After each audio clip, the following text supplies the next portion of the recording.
അപ്പോൾ ഇന്നും നമ്മളൊരു അമ്പലത്തിലോട്ട് തന്നെയാണ് കേട്ടോ പോകുന്നത്. വീടിൻ്റെ അടുത്തുള്ള ഒരു അമ്പലമാണ്. അപ്പോൾ ഞാൻ രാവിലെ തന്നെ ഇതാ റെഡി ആയിട്ട് ഇതാ വീട്ടിൽ നിന്ന് ഇറങ്ങിട്ടോ. അങ്ങനെ നമ്മൾ നടന്നിട്ടാണ് പോകുന്നത്. വീടിൻ്റെ അടുത്താണ്, ഒരു 5-10 മിനിറ്റിൻ്റെ ദൂരമൊക്കെ ഉള്ളൂ. അപ്പോൾ ഈ കാണുന്നത് ഒരു കുളമാണ് കേട്ടോ. ഈ കുളത്തിന് ഈ പായലിൻ്റെ താഴെയായിട്ട് വെള്ളമൊക്കെ ഉണ്ട്. അതിൽ ഫുൾ പായൽ മൂടി കിടക്കുകയാണ്.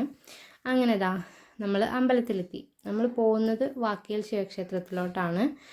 ഇതാണ് കേട്ടോ അമ്പലം. പണ്ട് ഇങ്ങനെ ആയിരുന്നില്ല ഈ അമ്പലം. ഇപ്പോൾ ഇത് പുതുക്കി പണിതാട്ടോ. അങ്ങനെ അത് കഴിഞ്ഞ് ഞങ്ങൾ അമ്പലത്തിലൊക്കെ പോയി പ്രാർത്ഥിച്ച് പ്രസാദമൊക്കെ കിട്ടി. അമ്പലത്തിൻ്റെ ഉള്ളിൽ നിന്ന് ഞാൻ വീഡിയോസൊന്നും എടുത്തില്ല. എന്തോ എനിക്ക് അവിടെ നിന്ന് വീഡിയോസൊന്നും എടുക്കാൻ തോന്നിയില്ല കേട്ടോ. അപ്പോൾ ഇതിൻ്റെ അമ്പലത്തിന് തൊട്ടടുത്തായിട്ട് തന്നെയാണ് ഈ പാടമൊക്കെ. അപ്പോൾ ഇതൊക്കെ കാണാൻ ഒരു പ്രത്യേക രസമാണ്. അപ്പോൾ നിങ്ങളെ കൂടെ ഒന്ന് കാണിക്കാൻ വേണ്ടിയിട്ടാണ് ഞാൻ അപ്പുറം സൈഡിലോട്ട് പോയത്. അപ്പോൾ അങ്ങനെ ഞാൻ അവിടെ പോയി. പണ്ട് സ്ഥിരമായിട്ട് നമ്മളൊക്കെ യൂസ് ചെയ്തിട്ടുണ്ടായിരുന്ന വഴിയാട്ടോ ഇത്. ഇപ്പം അങ്ങനെ ആരും ഈ വഴിയൊന്നും അത്ര ഉപയോഗിക്കാറില്ല. ഞാൻ തന്നെ വന്നിട്ട് ഒരുപാട് വർഷങ്ങളായി. അപ്പോൾ പണ്ട് ഞാനും ചേച്ചിമാരും കസിൻസും എല്ലാവരും കൂടെ സ്ഥിരമായിട്ട് ഇടയ്ക്കിടയ്ക്ക് അന്നൊക്കെ അമ്പലത്തിലോട്ട് വരുമായിരുന്നു. അപ്പോൾ അന്ന് വന്നുകൊണ്ടിരുന്നായിരുന്ന വഴിയാണ് കേട്ടോ ഇത്. ഇതിന് തൊട്ട് താഴെയായിട്ട് ഈ കാണുന്നതാണ് കുളം. ഇപ്പം അതൊന്നും ആരും യൂസ് ചെയ്യുന്നില്ല. ഇതിൻ്റെ തൊട്ടപ്പുറത്തായിട്ട് ഒരു കുഞ്ഞു കുളം കൂടെ ഉണ്ട്. അവിടെ അമ്പലമൊക്കെ ഉണ്ടാവുമായിരുന്നു പണ്ട്.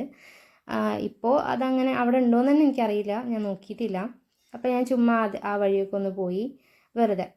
എന്നിട്ട് പിന്നെ തിരിച്ചിങ്ങോട്ട് പോന്നു കേട്ടോ. അങ്ങനെ പോകുന്ന വഴിക്ക് ഇതാണ് ശരിക്കും അമ്പലത്തിൻ്റെ ഫ്രണ്ട് ഭാഗം. അപ്പോൾ അങ്ങനെ ഡീറ്റെയിൽ ആയിട്ട് വീഡിയോസൊന്നും ഞാൻ എടുത്തില്ല. പിന്നെ ഞാൻ അവിടെ നിന്ന് അങ്ങനെ പോന്നു, തിരിച്ച് വീട്ടിലോട്ട് പോന്നു കേട്ടോ. അപ്പോൾ പോകുന്ന വഴിക്കാണ് ഈ കണിക്കൊന്ന മരം. അത് ഫുൾ പൂത്തുലഞ്ഞ് നിൽക്കുക. കാണാനൊക്കെ നല്ല രസമാണ് കേട്ടോ. അത് സ്കൂളിൻ്റെ ബാക്കിലായിട്ടാണ് വരുന്നത്. അപ്പോൾ ഇത് കണ്ടപ്പോൾ എനിക്കെന്തോ ഭയങ്കര ഇഷ്ടം തോന്നി. അപ്പോൾ അതാണ് ഞാൻ വീഡിയോ എടുത്തത്. അപ്പോൾ ഇനി തിരിച്ച് വീട്ടിലോട്ട് പോവാണ് കേട്ടോ. അപ്പോൾ വീഡിയോ ഇഷ്ടപ്പെട്ട് കഴിഞ്ഞാൽ ലൈക്ക് ചെയ്യുക, ഷെയർ ചെയ്യുക, സബ്സ്ക്രൈബ് ചെയ്ത് സപ്പോർട്ട് ചെയ്യുക. അപ്പോൾ ഇനി അടുത്തൊരു വീഡിയോയിൽ കാണാം.